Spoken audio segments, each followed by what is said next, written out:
This is George Dionne of Metal Express Radio, and I'm here with heavy metal video show host Riki Rachtman. He hosts The Ball on Gimme Metal TV. He's also the host of the Cathouse Hollywood podcast. How you doing today, Riki? I am doing really good, thank you. How are you? I'm doing great. Let's talk about The Ball. Was this a concept that you brought to Gimme Metal TV, or did they reach out to you? I brought it to them. People have been asking me for, not say years, I'd say decades, oh, why don't you do the Headbangers Ball again?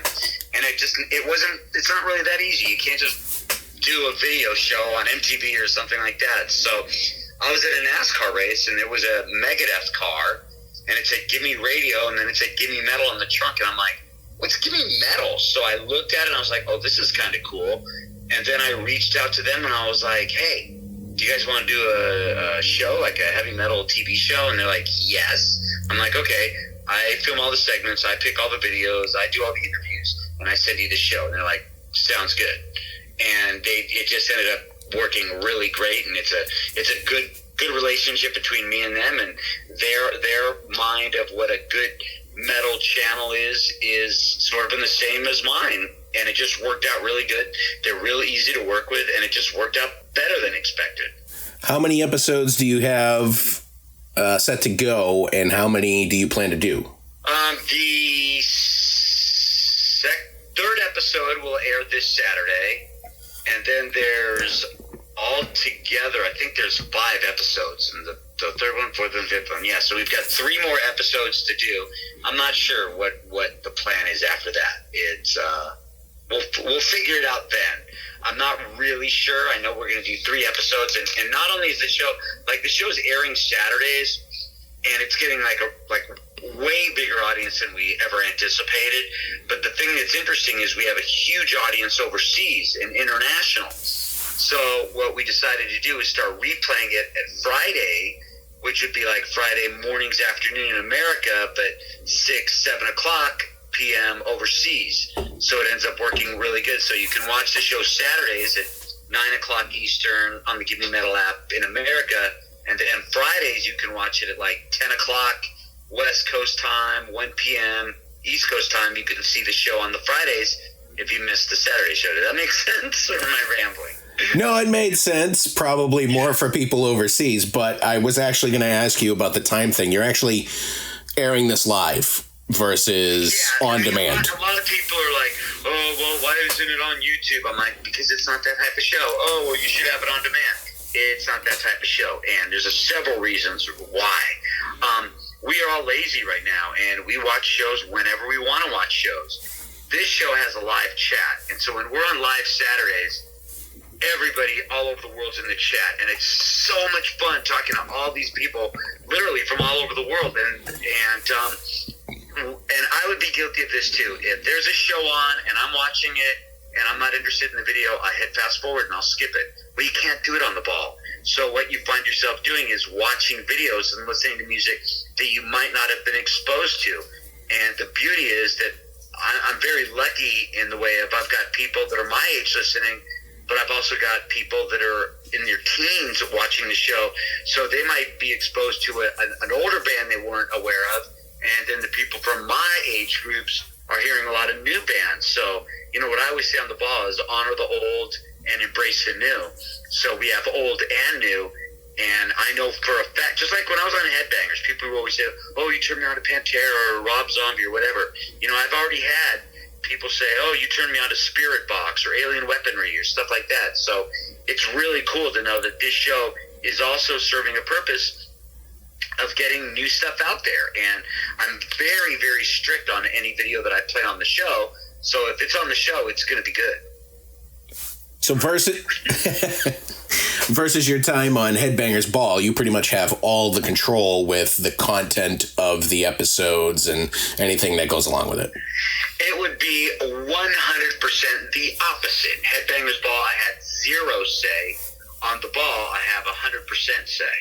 I mean, every segment, whether it's the goofy segments that we shoot in between the videos, we shoot those with my phone. I edit them, and then I send them to Gimme Metal. Whether it's the band interviews, I call up the bands, and I'm like, hey, do you want to be on the show? And, now we have to do it on Zoom because we can't really go places.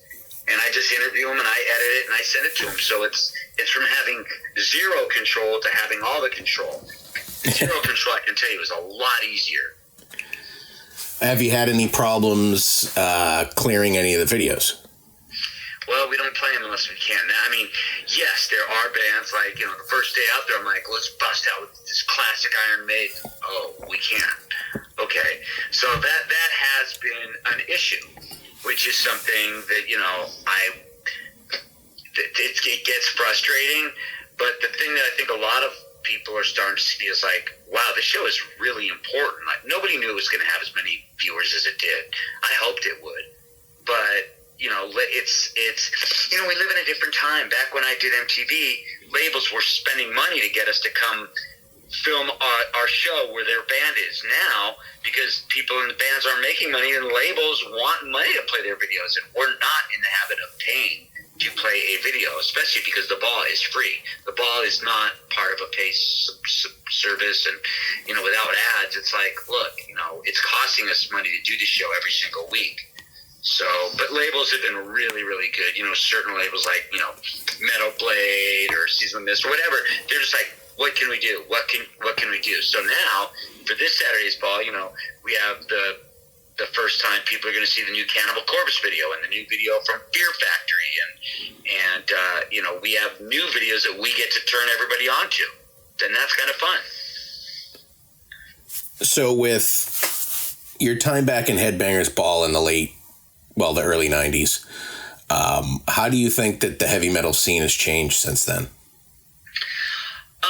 Well, obviously it's changed a lot, and the big problem is, I had my share of haters, and still do, but not on the ball, because, I think what the problem is people are so prejudiced of everything new, and they're so ready to say, oh my God, I've honestly had people tell me like, Ricky, you're so, Headbanger's Ball is so stupid, that whole grunge thing, and now it's dead, who do you think's going to draw more? Those grunge bands or Great White or Dawkins? Who do you think's going to draw more now? And I was like, aren't those grunge bands Alice in Chains, Pearl Jam, those bands are the ones that are selling all the records, And for people that say that, certain type of music killed their scene, that's not true either, And I like to play, I like to go, if I'm going to go to an LA Guns show, I'm going to go there because I like to see LA Guns. And if I'm going to go see a Lamb of God show, I'm going to go there because I like Lamb of God.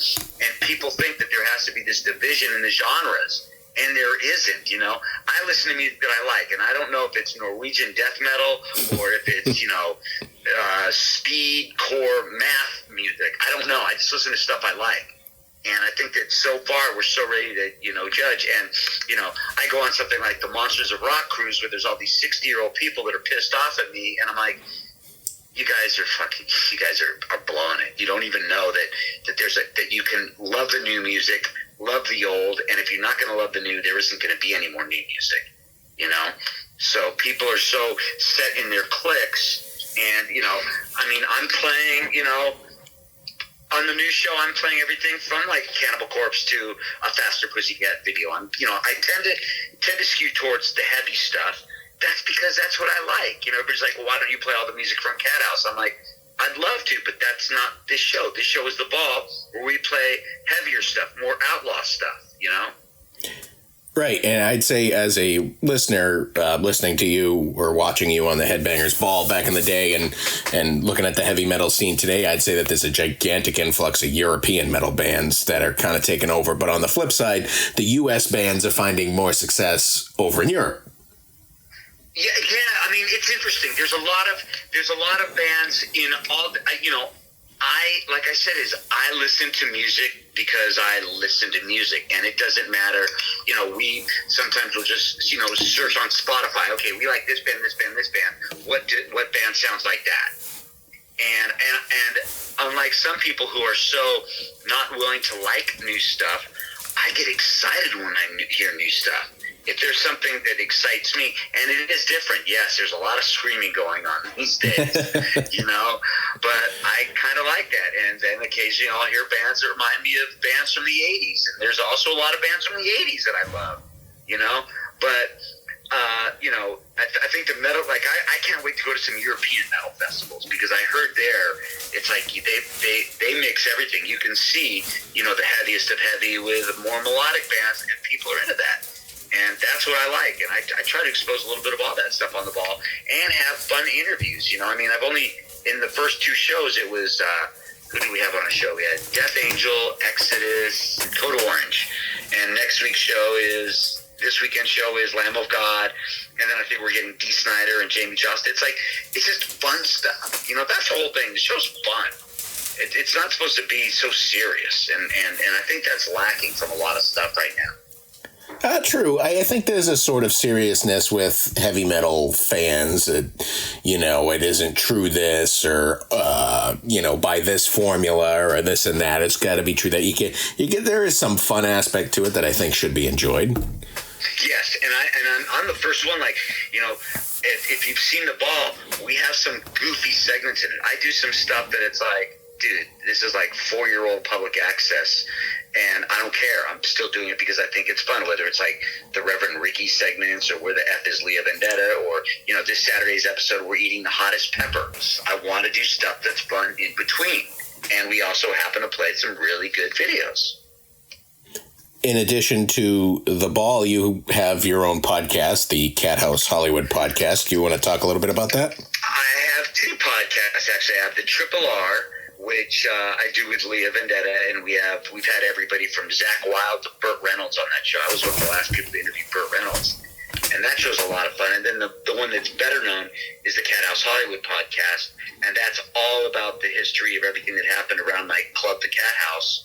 And I mean, you look at any of these, magazines or books or anything that's about the 80s rock scene, and most of the biggest events that happened at my club, whether it was the Axl David Bowie feud or Vincent Axl feud, a lot of Axl feuds, or a lot of stuff like, bands that happened, certain crazy things that happened at the club. And on this show, we tell the stories with the bands that were there.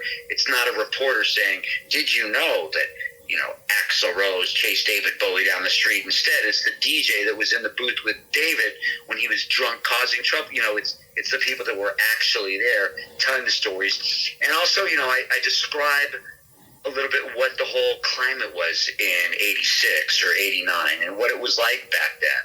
So it kind of transports, because, for however many people went to the Cathouse, there's about 3,000% more that said they went. And for those people that never did go, this is kind of like, it takes you there in a sense, because the Cathouse was more than just the bands that played there. It really was, it was sleaze and debauchery. Right, and your policy was that there was no cameras allowed inside, so there's not much evidence of sleaze and debauchery beyond the stories of those that were there. Which is good and bad. I really wish I had cameras in one time. Like I wish I would have taken a picture with Robert Plant when he was at the Cathouse, or when Vincent and Axl were singing on stage, or when Lemmy got up on stage, or I wish I would have done that. But some of this stuff, we didn't have the phones. Like, it sounds so antique when you say it like that, but we didn't have phones with cameras back then. But because of that, that rule, people could let loose, and guys could do whatever they wanted, and the women could have fun and do whatever they wanted as well. And that was what was so fun about it then, and that was what was so decadent about it, because we got away with a lot of stuff. Who would you say was the most surprising guest that came to the Cathouse? Surprising?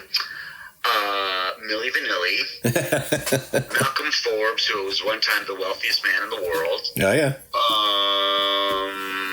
Interesting. I mean, we had Robert Downey Jr., we had, there's one of the episodes of the Cathouse Hollywood podcast has this guy, Josh Richmond, and who was like part of the Hollywood, circle, and he would come in with like Robert Downey Jr., and he tells a story about Brad Pitt calling him because Brad Pitt wanted to go to the Cathouse and he didn't want to wait in line, and all this other stuff. And there's a story of Cher and Michelle Pfeiffer in the DJ booth, spinning their sweaters around. I mean, those would be the surprising ones. As far as rock and roll, everybody in rock and roll went there. I mean, it wouldn't be out of the ordinary to see Robert Plant, Ozzy Osbourne, Motorhead, Motley Crue, Guns N' Roses, Alice Cooper. I mean, these are all people that just frequented there. And I think a lot of the reason everybody frequented the club is because we didn't have that camera rule. It's definitely a scene that I don't think you could duplicate today. No, which is good, because if we could duplicate it, I would be nothing but that creepy old man at the club, and it would just be really tacky. But I do miss it, It's like, I want to bring back the Cat House. It's like, I can't act like I did, because now I'm of the age that if I do that, I just look creepy, So, yeah, and it's a shame it never will be duplicated, never.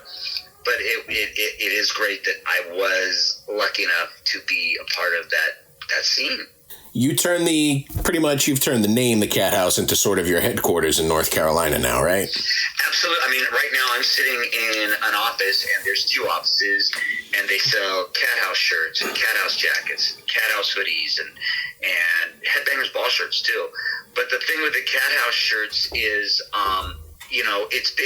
it does so well because bands keep wearing it. It's not in Hot Topic or Walmart. It's not in any stores anywhere in the world. The only place that people can buy the Cathouse stuff is from CathouseHollywood.com.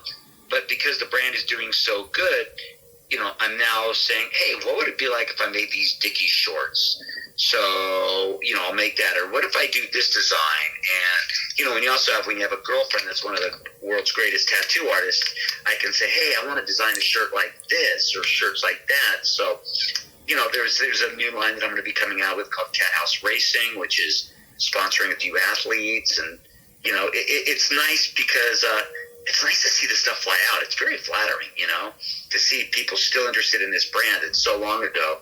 And I think the reason it sells so well is because I never did put it in stores. So you mentioned Leah Vendetta, your girlfriend, yes. Also from Inkmaster television show, and you guys work on that Triple R podcast. What other business ventures do you have together?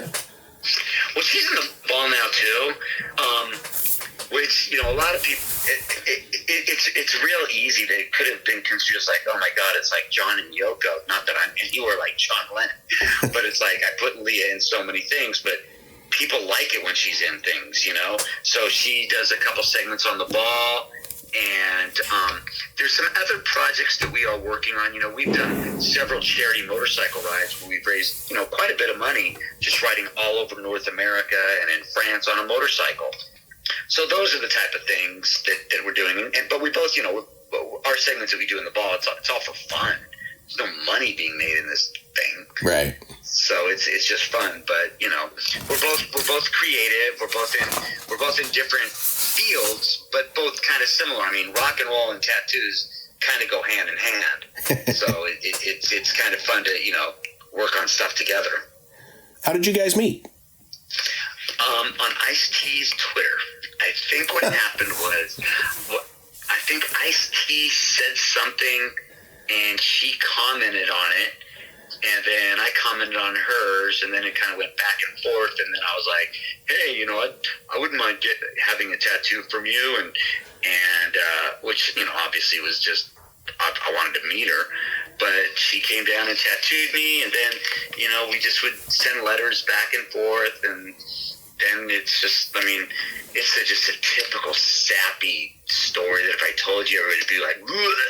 But, the good thing is, we've ridden cross-country on motorcycle twice so far, and when you spend, 1 month riding on a motorcycle with somebody every single day, and you have, like, Bluetooth communication so you can talk to each other, you learn a lot about a person, and you learn a lot about somebody when they're on a motorcycle and it starts snowing, or when it's 116 degrees in Texas, and when you're going in from a hotel every night. You'll learn a lot about somebody, and we didn't want to kill each other after that. So we're like, we should live together, and it's been like that way for I think almost 4 years, and it's considering my past, it's pretty refreshing and surprising that I'm actually in a really healthy relationship. Yeah, it's always good. Yes. So you got The Ball on Gimme Metal TV Saturday nights, It's 9 p.m. Eastern. It replays again on Friday for Europe at 4 something or other. Well, I say it's for Europe. It's for America too. People want to watch it Friday in LA. You might want to watch it at 10 o'clock in the morning. In New York, you might want to watch it at 1 o'clock in the afternoon. So it's Fridays. You can watch the show. You know, it's the same show, and it's right. Still all over the place. But yeah, it's kind of nice for people overseas to be able to watch it on a Friday night. Indeed.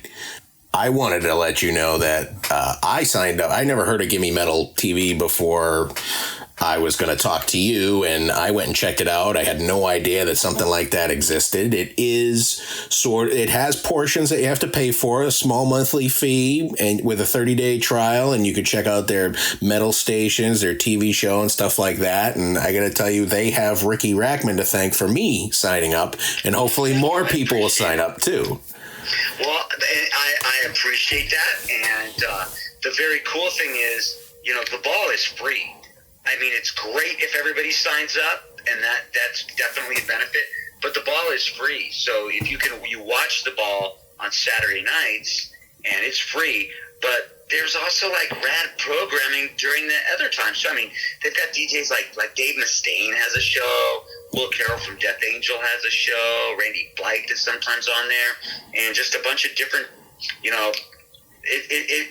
is a really cool app, and a lot of people don't know about it, but I'm glad that it's flattering to know that you came over there because of watching me, and more people are going over there as well, and it's good. And people used to say, "Oh, the Headbanger's Ball, I wouldn't work because you can watch it on YouTube." Yeah, you can watch it on YouTube. That's why we do different things in between, and also play videos that you might not have thought about seeing. We're good. It's just really fun, and the live chat is really cool because there's no haters in there. Like, they had people ready to block all the haters, but there wasn't any because everybody was having too much fun, and we're grateful to have a show with heavy videos, and it's kind of fun. It's a lot of fun. Well, I'm looking into tuning in live on Saturday. Good. Hopefully I can jump in and join the chat and watch everything as it airs. I want to thank you for joining Metal Express Radio today. I'm happy to be here. Thank you.